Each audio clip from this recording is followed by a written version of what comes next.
Ô, doutora Eliane, muito obrigada. Muito obrigada. Parabéns pela Isabel. Muito obrigada. Desfile lindo. Foi lindo, né? Foi lindo. Eu achei muito justo o terceiro lugar. Foi, não, mas carros maravilhosos. Foi. E a mesa que virava. Olha, assistiu mesmo, hein, doutor Fellini? Eu gosto, sempre gostei. Que legal. A gente vai falar sobre higiene íntima. Sim. Existe algum mistério ou alguma prática errada que as mulheres ainda hoje confessam que fazem no consultório?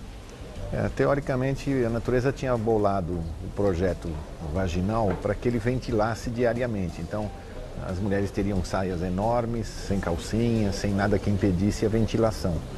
Porque os lactobacilos que vivem na vagina dependem da entrada de oxigênio para poder ativar a transformação de glicogênio em ácido lático. Sim. E a vagina depende, então, de ventilação, depende de hormônio feminino e depende de acidez. Com o processo de depilação, o uso de calcinhas, nylon, lycra, tecidos sintéticos, calça jeans e principalmente abafamento ligado ao verão, essa região perdeu qualidade, perdeu essa defesa. Então o número de infecções vaginais aumentou muito. Essa época pós-carnaval, por exemplo, nós estamos vendo muitas mulheres que, se tivessem feito alguns cuidados preventivos, não teriam as infecções que nós estamos vendo no dia a dia. É por isso que eu perguntei, porque uma médica já me falou, o período pós-carnaval, o consultório fica mais porque seguro, você transpira mais, você está exposta a contato de gente, pessoas, e a frequência sexual vai aumentar pela própria experimentação com novos parceiros ou com seu próprio parceiro, mas num ambiente onde você ingeriu mais álcool, está mais motivado, o estímulo sexual é melhor. Isso aumenta a chance de infecções, porque você não acidificou a vagina, não usou lubrificantes. Hoje o uso de lubrificantes sexuais é muito útil, não só para quem tem secura, mas para quem vai ter uma intensidade sexual maior naquele período, no fim de semana ou numa viagem. Bom, nós vamos estrear aqui nessa pauta a pergunta do pessoal de casa, mas por vídeo. Que bom. Né, que eu acho muito interessante. Então a gente vai agora uma sequência de dúvidas que o pessoal de casa mandou pra gente. Vamos ver o primeiro vídeo. Oi, meu nome é Gabriela e eu queria saber o que significa o sangramento no meio da cartela da pílula. Ai, obrigada, Gabriela. Foi a primeirona de todas. Bom, a Gabriela está sugerindo uma situação em que está se usando uma cartela de pílula e no meio dessa cartela você tem uma mancha. A palavra mancha porque geralmente é um sangue escuro, como se fosse uma borra de café. Muitas mulheres chamam de escape. Saúde.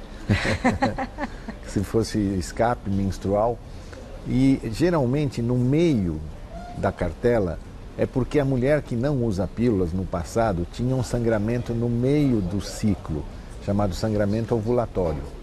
E era uma marca de que você estaria fértil naquele período. Sim. Então esse processo chamado sangramento do meio ficou famoso porque marcava a ovulação, como marcava também a presença daquele muco que sai pela vagina de aspecto filante. Com o uso de pílula, esse ciclo não tem mais um meio, porque hoje você pode inclusive emendar uma cartela na outra.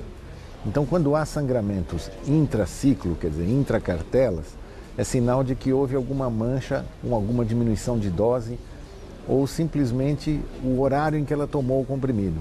Pode ter sido mais tarde, um pouquinho antes, isso modificou o nível hormonal. Não é uma coisa normal, é bastante frequente. Não diminui a chance de proteção contra a gravidez. A gente chama hoje de spot, mancha em inglês. Na verdade, vale a pena procurar o ginecologista se for mais frequente do que uma vez, 2 vezes por ano, porque pode ter uma feridinha no colo do útero, que é o motivo do sangramento, pode ter um pólipo dentro do endométrio, pode ter um pequeno mioma.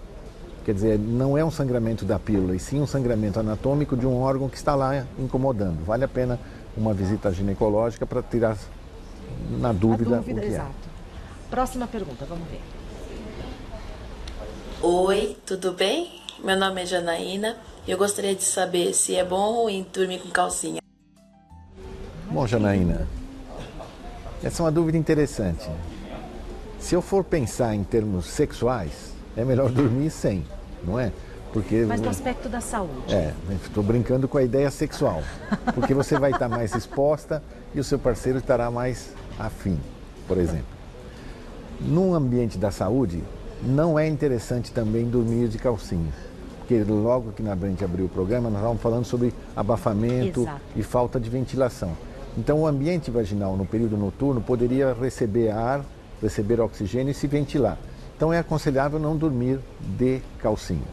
Ou se for dormir de calcinhas, tem que ser tecidos que permitam ventilação. Algodão, tecidos bem leves, ou tipo caleçon. Calcinhas estreitas, ou nylon, ou lycra, pode atrapalhar. Perfeito. Então, dentro do lado sexual, ou dentro do lado de saúde, melhor dormir sem. Agora, período menstrual, período que você está usando algum creme para tratamento de secreções vaginais ou corrimentos. Aí não tem jeito. Períodos pós-cauterização, períodos pós-parto. Você tem que usar um protetor simplesmente para higienizar o ambiente. Mas no dia a dia, normal, numa mulher sadia, não há necessidade. A gente aprendia ao contrário. Na No minha passado, geração, né? Mas é que era tudo faz protetivo, bem. né? Hoje a gente tenta recuperar aquilo que a natureza propõe, já que no dia a dia você não ventila com jeans, com Nike, com lycra, pernas cruzadas. Então sempre a ventilação é necessária, já que vai ser à noite, melhor. Perfeito. Mais uma pergunta. Olá, meu nome é Cecília. Eu gostaria de saber quais exames específicos a mulher deve fazer e de quanto em quanto tempo. Obrigada, Cecília. Bom, Cecília, você hoje considera saudável aquela mulher que faz exames preventivos periódicos. Cada faixa de idade tem o seu modelo ideal. Então, por exemplo, no caso dessa senhora, que provavelmente está acima da faixa dos 50 anos, é o período mais importante, porque é o período chamado pós-menopáusico. Geralmente deve-se fazer anualmente mamografia. Hoje você tem disponibilidade a mamografia digital, que é um veículo de exame mais seletivo e melhor. Fazer ultrassom pélvico para investigar ovários, útero e estruturas internas. Fazer densidade óssea para a gente investigar a reserva de osso. Por causa da osteoporose. Faz primeiro aos 50 para você ter uma marca de quanto de osso você formou. E a depois, referência. Se você tiver ossos saudáveis, repete cada 2 anos. Se você estiver perdendo osso, que é uma característica comum da menopausa, faz todo ano. Tá. A gente pede colesterol, lógico, para ver os níveis de LDL e HDL. Pede triglicéridos para ver depósito de gordura no fígado. Pede hormônio da tireoide, que é importante para você investigar hipotireoidismo, muito frequente. Pede enzimas hepáticas para afastar hepatites. Pode, em alguns casos de pacientes que têm vida sexual com novos parceiros, pedir pesquisa para HIV, para HPV. Papa Nicolau, que é o preventivo de câncer, faz todo ano. Então, a mulher pós-menopausa é que tem uma rotina de exames clássicos todo ano. Mas em adolescentes, eu preciso de um ultrassom pélvico, mesmo que não tenha vida sexual, para investigar se não há ovários policísticos. Na mulher, Precisa? Hoje acredito que sim, porque teoricamente o exame é simples, é disponível, a maioria dos convênios cobre, e isso dá à menina uma segurança que não teria no passado, do tipo, tem um útero bicorno, tem útero retrovertido, tem um septo no meio do útero, tem ovários policísticos, tem um teratoma adulto que poderia ter sido retirado. Então hoje acho que não se deve abrir mão de exames, não fazer em excesso, lógico, Sim. mas hoje melhorou muito essa assistência. Na mulher de meia idade, eu preciso do Papa Nicolau, pelo menos anual, quando é o mesmo parceiro, ou semestralmente, quando muda o parceiro. Preciso estar controlando se não tem feridinhas no colo do útero e, pelo fenômeno menstrual, preciso estar atento para ver se ela não menstrua demais, se não menstrua em grande quantidade, se aparece um pólipo, se aparece um mioma. Eu acredito hoje que a mulher tem que ter um ginecologista do primeiro momento ao menstruar até o fim de vida. Lógico que o clínico é útil, qualquer outro evento cirúrgico, um cirurgião plástico será útil, mas o ginecologista é o clínico que atende a mulher. Da gente, E ele pode indicar, procure um gastro, procure um endócrino. Então, eu acho que o fato de você ter um ginecologista que é de sua confiança desde a infância, ele é um plus na sua qualidade de vida. E é isso que a maioria das mulheres deve buscar. Um profissional do grupo ginecologista que lhe dê esse amparo ao longo da vida. Às vezes até do ponto de vista emocional, ter um ginecologista, uma ginecologista de confiança ajuda. Que possa trocar informações, Exato. não só de sexualidade, De vida, mas também de vida, dos relacionamentos afetivos com filhos. Temos mais vídeos, a gente responde daqui a Sim, pouquinho. ok. Vamos para a próxima Pronto. pergunta. Tô adorando pergunta em vídeo, é mais legal. É diferente, né? Ah, que Boa bonitinho. tarde, meu nome é Diego. Eu queria saber o que fazer se a cordinha da absorvente interna sumir no corpo? Bom, essa é uma pergunta interessante, porque cada vez mais as meninas estão usando alternativas para não usar absorvente externo. E as meninas mesmo, né? O absorvente externo, MODIS, a palavra MODIS, surgiu em 1933. Logo depois aparece, por volta de 42, o absorvente interno chamado OB, que vem do grupo alemão, foi feito na primeira vez na Alemanha. Muito usado e hoje praticamente sendo abandonado pelas meninas que querem ser mais ecológicas, de não jogar absorventes no ambiente. Estão usando copinhos chamados coletores menstruais. Exato. As que usam absorvente interno têm às vezes esse imprevisto, o filamento desaparece. E muitas mulheres pensavam de que o instrumento sumia. Muitas mulheres têm a visão de que a vagina é um órgão sem fundo, vai sumir alguma coisa lá dentro. Na verdade, a vagina numa mulher que está de pé, ela nunca está vertical. A vagina é um órgão horizontal na mulher de pé. Então não tem como o absorvente cair para fora e se perder para dentro, porque lá no fundo vaginal você tem o colo do útero. Mas pelo movimento, principalmente em atividade física, o filamento pode às vezes se enrodilhar e entrar dentro da vagina. Uma mulher que tem experiência segura e confortável, simplesmente com os dedos, procurando entre os lábios, pode encontrar o fio. Vale a pena usar um lubrificante, usar um produto acidificante, hidratantes sexuais, para procurar com mais cuidado. Se não conseguir, tem que pedir ajuda. Eu não aconselho pedir ajuda ao parceiro, ao namorado, porque o homem não pode estar nesse lugar envolvido com fio de OB. Mas quando que precisa do auxílio de outra pessoa? Porque se ela não conseguir com os dedos mesmo, sentada no vaso sanitário ou agachada no banheiro, ela vai precisar de alguém que veja o fio para puxar. Eu já recebi muitas clientes no consultório que passaram dias tentando encontrar o fio e quando vem nos vem, 3, 4, 5 dias. Olha, doutor. E o que é mais incomum? Determinadas meninas que colocaram absorvente numa balada, por exemplo, numa festa, se alcoolizaram, ficaram completamente fora de centro e esqueceram que tinham colocado OB. E eu já tive clientes com 1 mês de OB presente dentro da vagina. É perigoso isso? Muito perigoso. Primeiro porque surge a chance de uma infecção por bactérias chamadas estafilocócicas, Exato. que causavam lá no passado, quando surgiu o OB, a síndrome chamada síndrome tóxica, que era uma menina que colocou o absorvente e esqueceu durante 2 meses. Teve uma infecção e evoluiu para infecção intrauterina. Isso hoje é muito pouco frequente, porque você sabe que colocou, sabe que tem que retirar.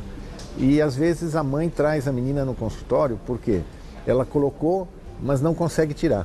E às vezes o fio está visível, mas ela tentou puxar e não sai. Conseguiu. Nesses casos é necessário ir no ginecologista, porque algumas meninas têm ímens septados. É possível usar OB em mulheres virgens? Sim, perfeitamente possível. Mas lembrar que ao retirar ele vai estar 3 vezes maior o volume. E se essa membrana ilenal for muito estreita, ou no caso já tive clientes que tinham septo, ela tenta puxar e não sai. Então, se você colocar o OB, não localizar o fio, não espere mais do que 24 horas para ser retirado. No consultório ginecológico é simples, posição ginecológica e a gente remove facilmente com uma pinça chamada Cherron.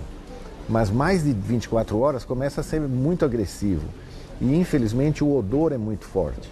Então mesmo a menina que esqueceu que colocou, ela vai perceber por causa da mudança de odor. Então, se não conseguir, calma, paciência, se tiver uma amiga íntima, mãe, pedir ajuda e no caso, ir no ginecologista. Perfeito.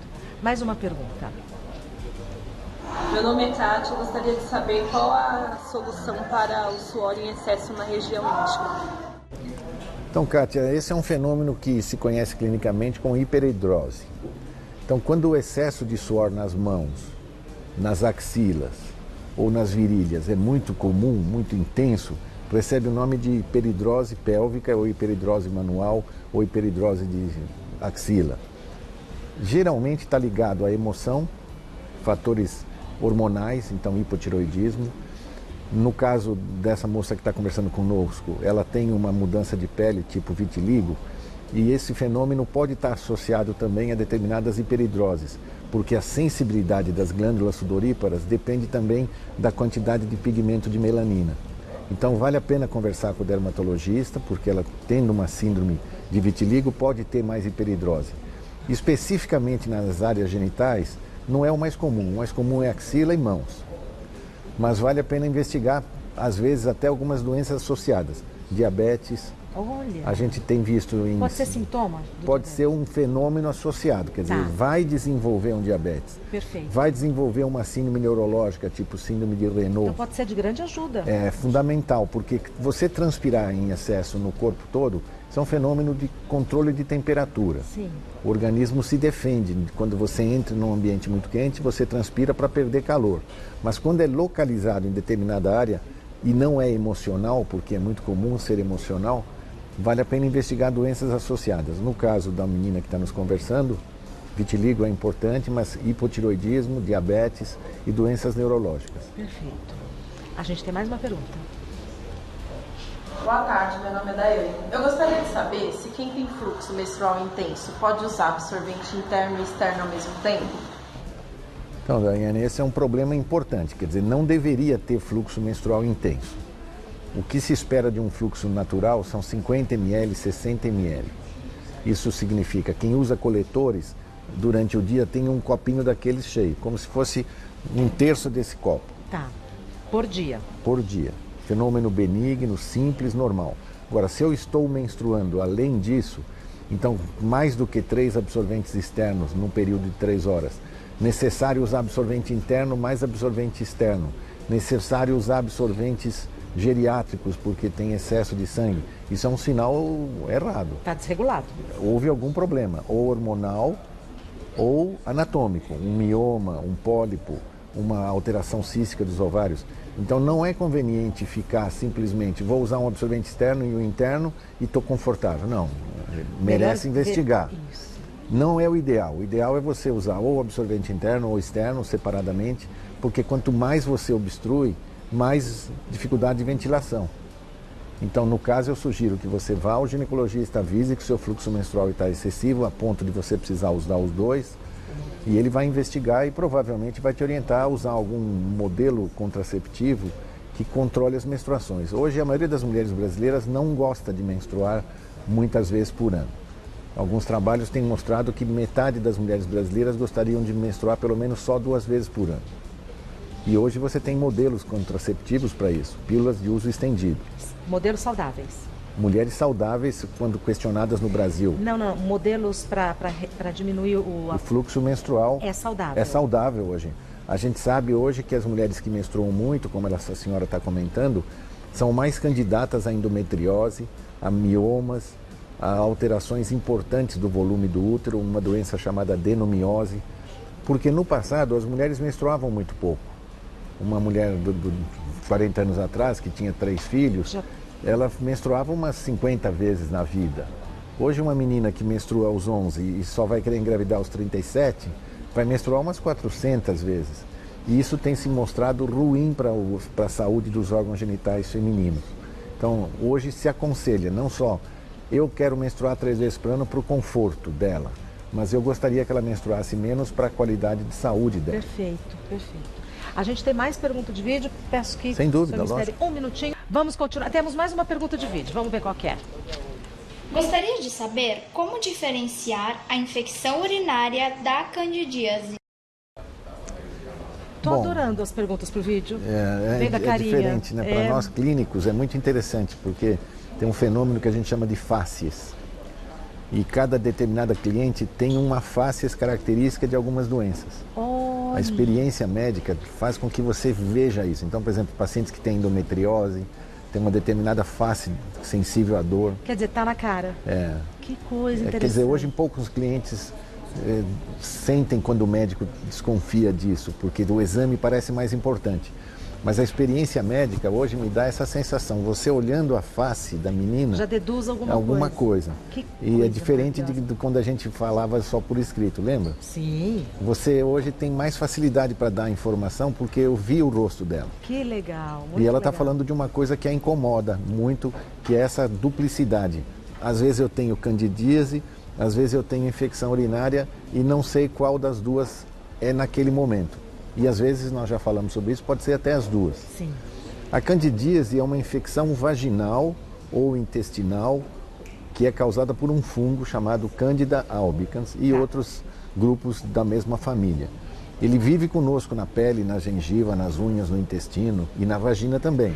Então ele é um habitante natural, não tem como acabar com ele. Perfeito. E ele não faz mal? Ele vive numa situação de simbiose conosco, numa fase de crescimento chamada levedura. É como se fosse o fermento do pão, que é extremamente útil para nós também. A vagina tem um fermento chamado levedura cândida. Só que quando ela perde o controle e a defesa natural dessa menina desaparece, a cândida prolifera em excesso. Porque desregula. o ambiente vaginal, ele é como se fosse uma batalha entre bactérias do bem e seres do mal, brincando em termos de super-heróis. O super-herói é o lactobacilo e o vilão são as Gardnerelas, as Escherichia coli e a cândida. Só que a cândida está ali como oportunista. Então, por exemplo, se eu tive uma infecção urinária, que é cistite, ardência, queimação, vontade de urinar toda hora, urina escura, urina com cheiro, urina com sangue, isso é cistite. Nesse caso, a cistite vai usar um antibiótico.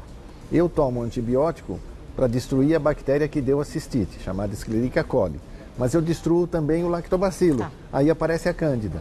Perfeito. Então, geralmente, no caso dessa moça, ela deve estar tendo um ciclo. Eu tenho uma infecção urinária, eu tomo antibiótico, eu modifico a defesa natural, aparece a cândida. Eu trato a cândida, irrita a vagina, porque a cândida queima a pele, aí aparece durante o ato sexual a infecção urinária. E como se livrar? Aumentando a defesa, lactobacilos por via oral, hoje chama-se simbióticos ou probióticos, melhorando os hábitos de alimentação, aumentando a defesa natural vaginal com acidificantes, usando lubrificantes no ato sexual para não descamar, não sofrer muita mucosa e, se possível, tirar essa sensação que a gente viu de sofrimento porque eu tenho cândida, porque eu tenho infecção urinária. Eu não quero mais usar antibiótico, eu não quero mais usar creme, eu vou tentar ganhar autoestima para vencer essa infecção. A gente sabe que é muito favorecedor isso. Você se sentir melhor como pessoa, você só traz benefícios. Benefício. Então, geralmente, as meninas que têm cistite de repetição e cândida de repetição, elas têm um componente depressivo junto, porque a doença as machucou muito. E elas estão muito limitadas. Eu não posso transar, não posso me expor, não posso viajar. Tenho dor, tenho desconforto. Então, essa sensação emocional de ajuda, inclusive psicológica, mostrando que muito cândida importante. é um habitante natural, porque a maioria pensa assim, essa infecção veio de alguém para mim, de fora, alguém me contaminou. E não, são infecções banais de reciclamento do desequilíbrio. desequilíbrio. Hora que equilibra. Inclusive emocionalmente. Perfeito, perfeito, doutor Pellini.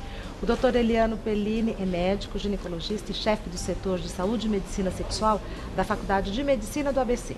Telefone do doutor Pellini, 11 5052 1409. 11 5052 1409. Quer mandar um e-mail? Manda secretaria@consultorio.com.br. Simples assim.